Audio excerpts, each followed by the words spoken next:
Hi friends, I am Dr. Tamil Shelvi, பல் மருத்துவர். இன்னைக்கு என்ன டிஸ்கஸ் பண்ணலான்னு ஐடியா இருக்குன்னா, ஹவு த டாக்டர் லைஃப் எப்படி இருக்கும். நீங்கள் வந்து கிளினிக்கில் பார்ப்பீங்க, டாக்டர் வந்து வருவாங்க, பேஷண்ட் பார்ப்பாங்க, ட்ரீட்மெண்ட் பண்ணுவாங்க, போயிடுவாங்க. ஸோ அந்த மாதிரி தான் நீங்கள் பார்த்துருப்பீங்க. ஸோ அவங்களோட கிளினிக்குள்ளே வரதுக்கு முன்னாடி அவங்க எவ்வளோ விஷயத்த செஞ்சுட்டு வரணும். ஸ்பெஷலி நான் யாரை பற்றி பேசணுன்னா, ஸ்பெஷலி ஃபீமேல் டென்டிஸ்ட் வந்து நிறைய பேர் டாக்டர் படிக்கிறதுக்கு ஃபஸ்ட்டு வந்து at the time of 12 even நானும் நீட் அந்த எக்ஸாம்லாம் எழுதிட்டு தான் எங்கள் டியூரிங் த பீரியட் ஆஃப் 2000 நான் நீட் எக்ஸாம்லாம் எழுதியிருக்கேன். ஸோ அப்போ அவ்வளோ கஷ்டப்பட்டு ஒரு வெறித்தனமாக படிப்போம். என்னோடய ஃப்ரெண்ட்ஸ் பார்த்தீங்கன்னா ஒரு 10 to 12 எல்லாருமே பார்த்தீங்கன்னா நீட் எக்ஸாமுக்கு படிக்கிறதா இருக்கட்டும், அவ்வளோ கஷ்டப்பட்டு படித்தோம். லைக் அந்த ஒரு பேஷன் இருந்தது, டென்டிஸ்ட்ரி படிக்கணும், எனக்கு வந்து டாக்டர் படிக்கணும், எம்பிபிஎஸ் படிக்கணும்னு தான் ஆசை. ஸோ ஒரு பேஷனேட் எடுத்து கிட்டத்தட்ட 2 years ரொம்ப கஷ்டப்பட்டு படித்தோம். அதில் வந்து நீட்டில் என்னோடய ஃப்ரெண்டு பார்த்தீங்கன்னா name is doctor Kiruthika.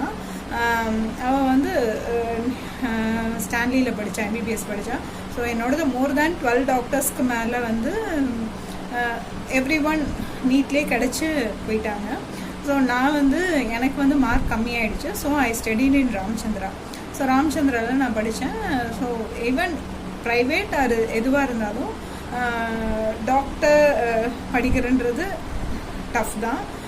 Tough plus dentistry very very tough. ஏன்னா படிக்கவும் செய்யணும், அட் த சேம் டைம் வந்து ஆர்ட் ஒர்க்கும் இருக்குதுல.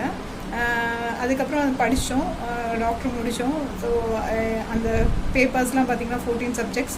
எதுக்கு நான் இதை சொல்கிறேன்னா, டாக்டர் வந்து ரொம்ப டெடிக்கேட்டடாக பண்ணால் மட்டும்தான் அட்லீஸ்ட் பாஸ் ஆகவே முடியும்.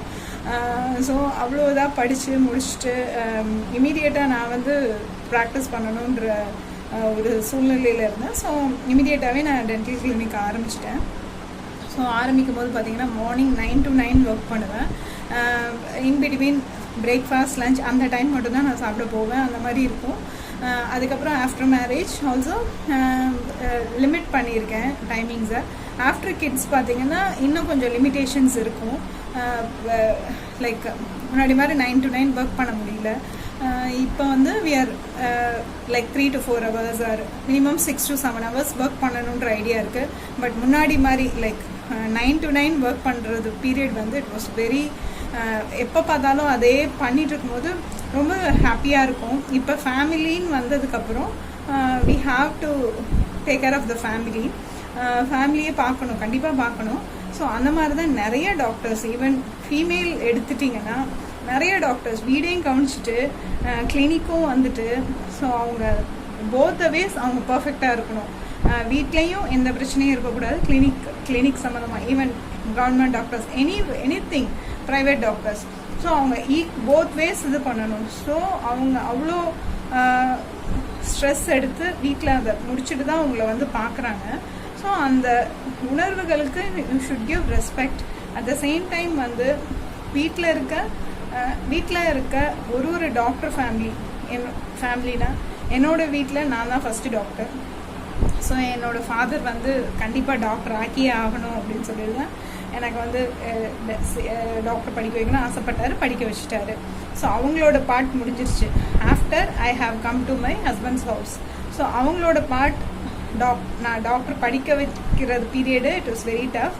அப்புறம் அவங்களோட பார்ட் அவங்க எனக்கு சப்போர்ட் பண்ணணும், வீட்டில் இருக்கவங்களும் சப்போர்ட் பண்ணணும், ஹஸ்பண்ட் சப்போர்ட் பண்ணணும். ஈவன் கிட்ஸு கூட இப்போ வந்து நம்மளுக்கு சப்போர்ட் பண்ணாதான் இந்த ஃபீல்டில் நம்ம ஷைன் ஆக முடியும். ஸோ ஃபீமேல் டாக்டர்ஸ் வீட்டில் தயவுசெய்து உங்கள் வீட்டில் வந்து ஒரு ஃபிசியோதெரபிஸ்ட் இருக்காங்க, ஒரு நர்ஸ் இருக்காங்க, ஒரு காது செக் பண்ணுற டாக்டர்ஸ் இருக்கா, லைக் இஎன்டி, ஈவன் ஒரு ஹெல்த் கேர் ஒர்க்கர், யார் வீட்டில் ஹெல்த் கேர் ஒர்க்கர் இருந்தாங்களோ please cooperate with the persons. Like பர்சன்னா என்ன சொல்கிறாங்கன்னா, இப்போ அவங்க ஒர்க் போகிறாங்கன்னா அவங்க ஃப்ரீ ஆஃப் மைண்டில் போய் அவங்கள பேஷண்ட்டை பார்க்கணுன்னா நீங்கள் எல்லாமே கொஞ்சம் ஒத்துழைக்கணும், ஹெல்ப் பண்ணணும். It's like we can't be like weekends வெளியில் போகிறது அந்த மாதிரிலாம் பண்ண முடியாது. சண்டே கூட பேஷண்ட் வருவாங்க. So we have to be any time available மாதிரி தான் இருக்கணும். அண்ட் டென்டிஸ்ட் பொறுத்த வரைக்கும் சர்ஜன்ஸ் தவிர, மேக்ஸிலோஃபேஷியல் சர்ஜன் தவிர மற்ற எல்லாருமே வந்து அட்லீஸ்ட் டே டைம் ஒர்க் பண்ணலாம். எம்பிபிஎஸ் டாக்டர்ஸ் எடுத்துக்கோங்க 24/7, கைனகாலஜிஸ்ட் எடுத்துக்கோங்க எனி டைம் பெயின் வரும் வந்து ஒர்க் பண்ணணும். ஸோ என்னோட என்ன சொல்ல வரேன்னா, ஸோ டாக்டர்ஸ்க்கு கொஞ்சம் ஹெல்ப் பண்ணுங்கள். வீட்டில் இருக்கவங்க ஹெல்ப் பண்ணுங்கள், சொசைட்டியாக இருந்தால் நீங்கள் ஹெல்ப் பண்ணுங்கள். லைக் அவங்க வந்தாங்கன்னா அவங்களுக்கு கூடிய மரியாதையை மதிப்பை கொடுங்க. அவங்களுக்கு இப்போ நீங்கள் ஃபார் எக்ஸாம்பிள் உங்கள் டாக்டர் உடம்பு சரியில்லைனா மட்டும் போய் பார்க்குறது அப்படி இல்லை. உங்களோட family doctor he's a MD or anything, female or male, ஒரு விஷ் பண்ணுங்கள், நியூ இயர் விஷ் பண்ணுங்கள். அந்த மாதிரி அவங்களுக்கு வந்து ஒரு ஹாப்பினஸ் க்ரியேட் பண்ணுற மாதிரி பண்ணிங்கன்னா it is you are giving respect to them. So doctors life is not so easy. அதே மாதிரி வீட்டில் இருக்க எல்லாருமே கொஞ்சம் இப்போ கல்யாணம் ஆகி வந்துட்டாங்க, உங்கள் வீட்டுக்கு வந்துட்டாங்க, அவங்க படித்தப்போ அவங்க வீட்டில் பார்த்துருப்பாங்க, வந்துட்டாங்கன்னா அவங்களுக்கு சப்போர்ட் பண்ணுங்கள். ஹஸ்பண்ட் சப்போர்ட் இருக்கும், வீட்டில் இருக்க ஒருத்தரும் சப்போர்ட் பண்ணாதான் அவங்க ஹாப்பியாக வந்து கிளினிக்கில் ஒர்க் பண்ண முடியும், பேஷண்ட்ஸ் பார்க்க முடியும், அந்த பெயினை அவங்க ட்ரீட் பண்ண முடியும். அவங்களே நான் சொல்கிறேன், எல்லாருக்கும் சொல்கிறேன், ஹெல்த் கேர் ஒர்க்கர்ஸ் எல்லா ஃபேமிலிஸ்க்கும் சொல்கிறேன், please help the health care workers to work confidently, comfortably. ஏன்னா இட்ஸ் நாட் ஸோ ஈஸியாக வந்து இருப்பாங்க. நிறைய பேர் படிச்சுட்டு இருப்பாங்க, ஒரு நிறைய டிபார்ட்மெண்ட்ஸ் இருக்குது, ஈவன் பிளட் டெஸ்ட் நிறையா இருக்குது. ஹெல்த் கேர் ஒர்க்கர்ஸ் ஜென்ரலாக நான் சொல்கிறேன். ஸோ அவங்க எல்லாருக்குமே வீட்டில் உள்ளவங்க சப்போர்ட் இருந்தால் அவங்க வந்து நிறைய பேரை ட்ரீட் பண்ணுவாங்க. நிறைய பேர் வந்து அவங்க படித்தது வேஸ்ட் ஆகாது. இப்போ பாருங்கள், கோவிட்னால நீட் எக்ஸாம் எப்போ நடக்கும் அந்த மாதிரி எவ்வளோ ஒரு குழப்பத்தில் நம்மளோட இதில் என்னென்னா ஸ்டார்டிங் பாயிண்டில் அவ்வளோ ஸ்ட்ரகிள் பண்ணுவோம், படித்து முடித்ததுக்கப்புறம் சப்போர்ட் பண்ணுறது ரொம்ப கம்மியாக இருக்குது. So support the doctors, support the health care workers to come out and work. Even நீங்கள் ஃபீமேலாக இருக்கீங்க, குழந்தை இருக்குது அப்படின்னாலும் don't quit your job. 2 hours ஆச்சும் வந்து ஒர்க் பண்ணுங்கள். உங்களோட ப்ரொஃபஷனை யாருக்காகவும் விட்டு கொடுக்காதீங்க. 1 hour ஆச்சும் வந்து அதுக்காக நீங்கள் ஒர்க் பண்ணி நீங்கள் படித்ததுக்கு நீங்கள் எவ்வளோ கஷ்டப்பட்டு பேஷனேட்டாக படிச்சிங்களோ அதுக்காக நீங்கள் வெளியில் வந்து ப்ளீஸ் ஒர்க்.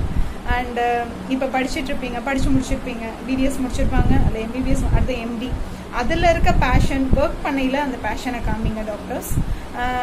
இப்போ நான் பிஜி படிச்சுட்ருக்கேன் அப்படின்னு சொல்லிட்டு டோன்ட் கிளினிக்கலாக ஒர்க் பண்ணாமல் இருக்காதீங்க. ஒரு 1 or 2 hours come out and work. So you know the pain. இப்போ நீங்கள் எம்பிஎஸ் கிடைக்கலன்னா அவ்வளோ கஷ்டப்படுவீங்க. அதே மாதிரி எம்டி எனக்கு வந்து இந்த டிபார்ட்மெண்ட் கிடைக்கலாம் அவ்வளோ கஷ்டப்படுவீங்க. ஸோ அதே பேஷன் வந்து எண்ட் ஆஃப் த டே வரைக்கும் டாக்டர்ஸ்க்கும் இருக்கணும். At the same time the person, அந்த டாக்டர் ஃபேமிலிக்கும் நீங்கள் அந்த சப்போர்ட் கொடுத்தீங்க அப்படின்னா all doctors will come out and work. And இந்த மாதிரி வந்து இஷ்யூஸில் கூட இப்போ இந்த COVID-19 கூட எல்லாரும் ஹெல்ப் பண்ணி தான் வராங்க, இல்லைன்னு சொல்லலை. you need doctors need more support from the family as well as the society. So please help the society as well as the doctor.